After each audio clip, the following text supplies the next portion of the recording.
Hello, সবাই কেমন আছো? আমি জাহাঙ্গীর হোসেন। আজ আমি তোমাদের দেখাবো কিভাবে boot.image এডিট করবা, এডিট করে কার্নেল রিপ্লেস করবা। তো রম পোর্টের সময় এই কাজটা অধিকাংশ রমে করা লাগে। তো এর জন্য তোমাদের দুইটা অ্যাপ লাগবে, তিনটে। একটা ফাইল ম্যানেজার, যে কোনো ফাইল ম্যানেজার ইউজ করলে হবে। একটা হলো বুজিবক্স প্রো, আর একটা আনপ্যাক রিপ্যাক IMG। বুজিবক্স প্রো তোমরা যে কোনো গুগলে সার্চ দিয়ে পেতে পারো, আর আনপ্যাক রিপ্যাক IMGটার লিঙ্ক আমি কমেন্টে দিয়ে দিচ্ছি, সেখান থেকে ডাউনলোড করে নিবে। ভার্সন 1.9, মাত্র 2 MB র্যাম। তো প্রথমে তোমার যা করতে হবে, বুজিবক্সটা ইনস্টল করতে হবে। বুজিবক্স প্রো ওপেন করো। ওপেন করার পর রুট পারমিশন চাইবে এসে, আমি আগেই বুজিবক্স প্রো ইনস্টল করে ফেলছি, তো লোড হবে। তো আমি তবুও ইনস্টল দিলাম। ইনস্টলিং,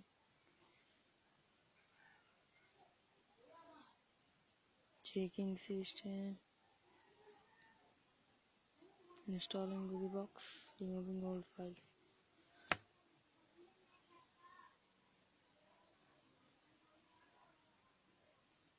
সাকসেসফুল হয়ে গেলে ব্যাক যাও। তো ফাইল ম্যানেজারে এবার ফাইল ম্যানেজার খুলো। এসডি কার্ডে একটা ফোল্ডার তৈরি করবা, যার নাম দিবে বুট। বুট নামে একটা ফোল্ডার তৈরি করবা। তো বুট ফোল্ডারে আরো 4টা ফোল্ডার, একটা কাস্টম, আর একটা রেজাল্ট, একটা স্টক, একটা আনপ্যাক।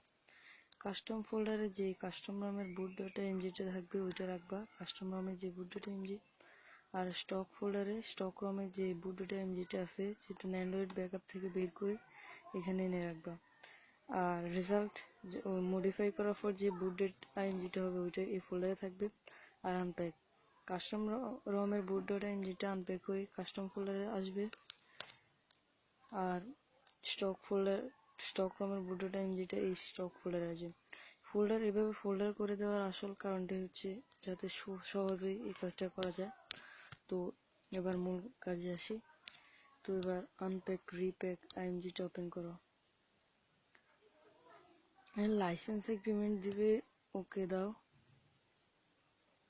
দেন আবার ওকে দিতে হবে। তারপর Android boot.img unpack tool, enter the boot.img part. এখানে তোমাদের যে boot.imgটা আনপ্যাক করতে হবে ওইটা সিলেক্ট করতে হবে।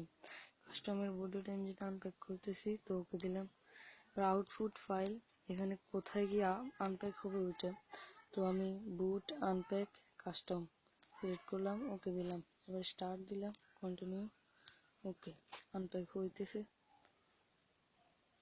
আনপ্যাক হয়ে গেছে। তো এই একই পদ্ধতিতে স্টক রমের boot.imgটাও আনপ্যাক করে ফেলতে হবে। স্টক boot.img, ওকে। স্টক বুট আনপ্যাক স্টক, ওকে। স্টার্ট, স্টার্ট, ওকে, ওকে।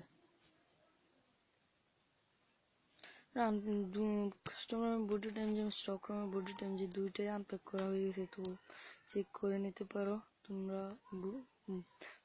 ZARCHIVER4।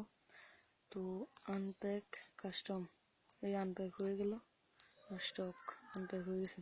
তো এবার যা করতে হবে, স্টক বুট আনপ্যাক করা স্টক boot.imgটা আনপ্যাক ফোল্ডারে ঢুকো। তো boot.img বেসটারে ওপেন করতে হবে।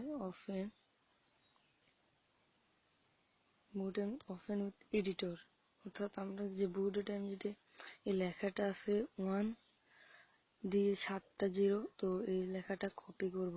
কপি করা শেষ। একটা কাজ করতে হবে তোমাদের, এই boot.img পেজ সাইজ ওইটা ওপেন করতে হবে।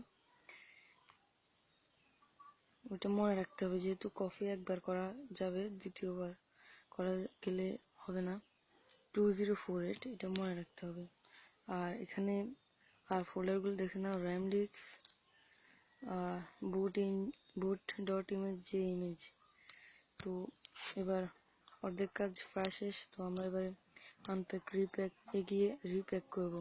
আনপ্যাক করা ওই এতে শেষ। তারপর এবার আমরা রিপ্যাক করব। প্রথমে এখানে এন্টার দ্য সিএমডি লাইন এই লেখাটা লিখতে হবে, CMDLINE, CMD line. Enter the kernel base, যে লেখাটা আমরা কপি করছিলাম 1 দিয়ে 7টা 0, লেখাটা পেস্ট করে দিতে হবে। তারপর পেজ সাইজ যেটা মনে রাখতে বলছিলাম 2048। তারপর কার্নেল পাথ, এখানে স্টক রমের যে কার্নেলটা আছে ওইটা সিলেক্ট করতে হবে। তো আমরা বুট আনপ্যাক স্টক, তো এবার স্টক রমের কার্নেল হলো এটা, বুট এমজি যে ইমেজ এটা সিলেক্ট করব। তো বুট এমজি যে ইমেজটা ওকে দিলাম, দেখে নাও বুট এমজি যে ইমেজ। তারপরে ডাটা র্যাম ডিস্ক পাথ, এখানে কাস্টম রমের যে র্যাম ডিস্কটা আছে ওইটা সিলেক্ট করতে হবে। আনপ্যাক কাস্টম, এখানে কাস্টম রমের র্যাম ডিস্ক হলো বুট এমজি র্যাম ডিস্ক ডট জিজেড এটা, তো এটা সিলেক্ট করে ওকে দিলাম। তো দেখে নাও স্টকের আনপ্যাক করা স্টক বুট ডট এমজি যে ইমেজ আর এটা হল বুট ডট এমজি র্যাম ডিস্ক ডট জিজেড। আর এগুলো ঠিক আছে। এবার এটা যেখানে মডিফাই হয়ে বের হবে এটা সিলেক্ট নিতে যে কোনো জায়গায় সিলেক্ট করতে পারো। আমি রেজাল্ট সিলেক্ট করলাম, ওকে দিলাম, তারপর স্টার্ট দিলাম, কন্টিনিউ, ওকে হয়ে গেছে। তারপর আমি চেক করে নিতে পারি এখানে গিয়ে